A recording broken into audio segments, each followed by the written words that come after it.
nightmares in my head. I fear that the thoughts build up until I can't hear, that my mind fills up into a creature, and it haunts me somewhere much deeper. Hey guys, it's ayebeepee and welcome back to my channel. I've got my bachelor's degree in criminal justice and a minor in psychology, and I'm going to say that for the next 11 videos because I'm just so proud of myself. On top of that, I'm a board member for a nonprofit called Voices for the Silenced. If you have a missing loved one in West Virginia, we help get you the resources you need to aid in your search. So if you do have a missing loved one, get a hold of us and we'll do what we can. And we are here with another missing person in West Virginia. This one is interesting because it is somewhat thought to be tied to another case that I'll be covering later, as I'm sure you can guess. But I really wanted to focus just on Mark today because there's not many places where you just get the information of only Mark's case. Everything I researched pretty much was tied right back into who you'll find out later is Brenda Lambert. But Mark's story is important also, and it doesn't always need to just be tied to Brenda because both of them need justice. Both of them need to be found. We've got some stuff to go over, so let's just get right in. Mark Anthony Cook, who was sometimes known as Tony, was born in 1969, which makes him about 24 years old at the time of his disappearance. He was a white male, about 5'8" and about 135 pounds. He had brown hair and green eyes. Now, there's not a whole lot of pictures of Mark at all. This was pretty much the only one I could find, so we're just going to roll with it, okay? He was known to be a free spirit, and he really liked to live his life to the fullest. He was social and known to be a little bit of a ladies' man, and sometimes his friends would argue that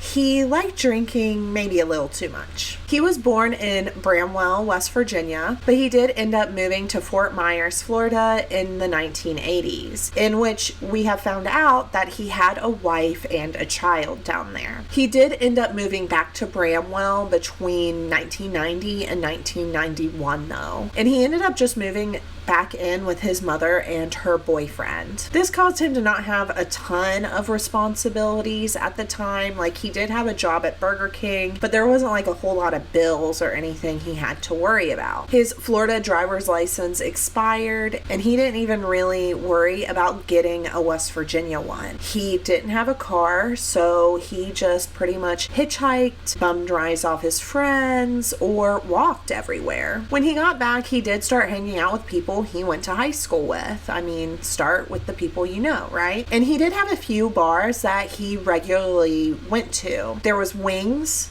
there was DJ's, and there was Pedro's Bar. Now, Pedro's Bar was near Burger King where he worked, so I do think he just, out of convenience, went to that one more often. On January 13th, 1993, he did work a shift at Burger King and went to Pedro's after. Now, he was wearing a black t-shirt and a blue denim jacket that he had taken a marker, or somebody had, and drawn and written all over the back of his jacket. He had bleached jeans, black J.E. Ewing shoes, a white baseball cap, and his wallet that had maybe around $450 in cash in it. Like I said, he went to Pedro's Bar on Airport Square, and there was a possible fight that happened here. It's rumored he asked what happened to Brenda because Brenda was already missing at this point, and he ended up not leaving voluntarily from the bar. Now, he did end up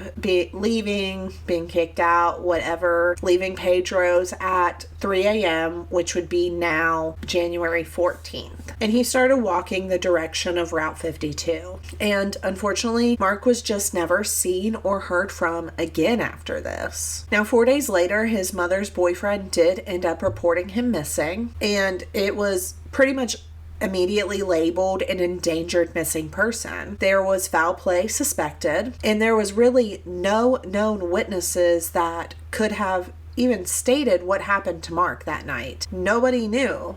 Nobody saw him after leaving the bar. There was no social security number activity. There was no bank activity. And there was a confidential informant that heard something about 2 murders he knew about, but Other than that, there was no tips on Mark's disappearance at all. This confidential informant did say that they were talking about Mark, saying that he was killed pretty much right after he left the bar, and it's thought that the other murder they were talking about was Brenda Lambert. There was one man that was brought in for a polygraph test that has never been named, and he evidently failed miserably, but there was such a lack of evidence that they couldn't charge this person at all with anything. And he was officially put in NamUs around 2016, so he is in some type of database in case something was found. Now, like I've said, Brenda and Mark's case have thought to be linked. His disappearance was about 5 months after Brenda's, but there is absolutely no mention of Brenda in his case file at all.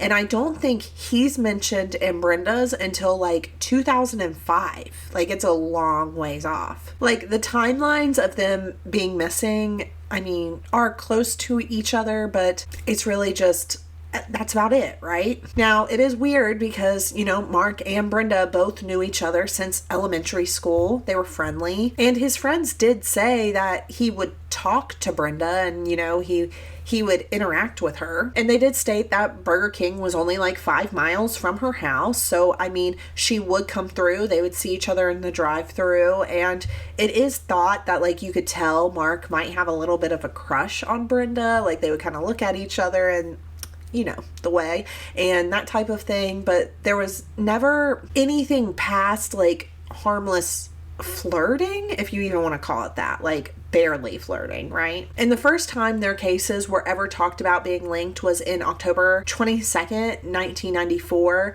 in the Bluefield Daily Telegraph. Chief Deputy Daryl Bailey ended up stating that they possibly could be linked together. He stated that they had been around each other before Brenda's disappearance, but of course they were friendly. They knew each other, they would talk, like it wasn't like people didn't think that, you know? But a rumor did end up circulating that they were in a relationship, and I'm pretty sure both families completely dispute this. I've heard Brenda's family talk about how this is just not the case, but I've never really heard anybody from Mark's family speak out, but I'm pretty sure they think the same way. And they even put in, I'm pretty sure, Brenda's case file, because I don't think she's mentioned at all Mark's, that there is no real evidence to even point to them being in a relationship at all. On February 14, 2003, Mercer County Sheriff's Department got this anonymous phone call from this woman stating that Brenda Lambert and Mark Cook are in this small pond. It was about a half a mile from Airport Square where Pedro's bar was, and it was across the road from Cole Motors. So of course the police got a warrant and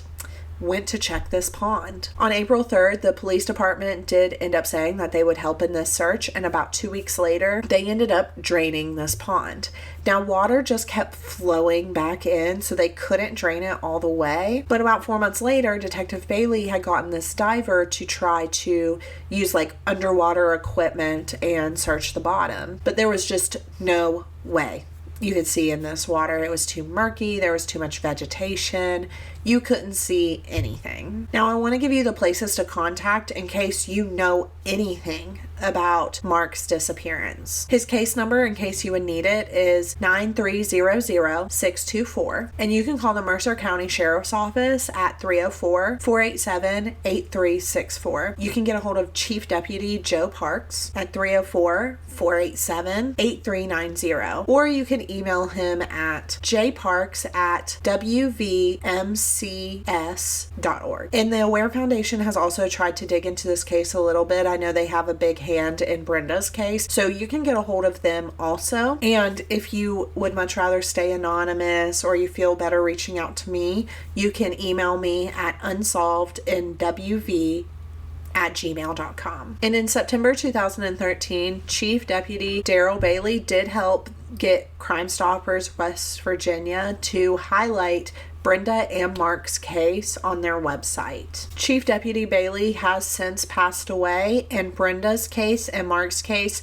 are the only cases he never solved in his whole career. And Mark's loved ones still want to know what happened to Mark. Like, He legit just vanished off the face of the planet. Mark's mom did end up passing away in 2003, but he has other family out there. Remember, he has that daughter. He had a wife.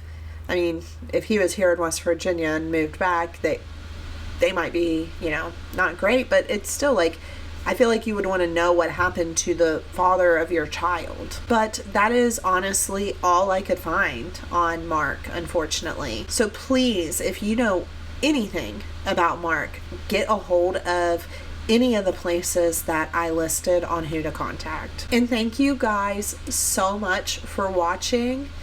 Like and subscribe for me, and hit that notification button. That way you're notified the next time I upload. Just a reminder, I have a Facebook page that I'm trying to get to 250 on, so please go like my page, go interact with it, all that jazz, right? And on top of that, I also have my Instagram that I'm trying to build a little bit too, so go do your thing, follow, like some pictures, do all that. And thank you guys just so much for watching, and I'll see you in the next one. Bye!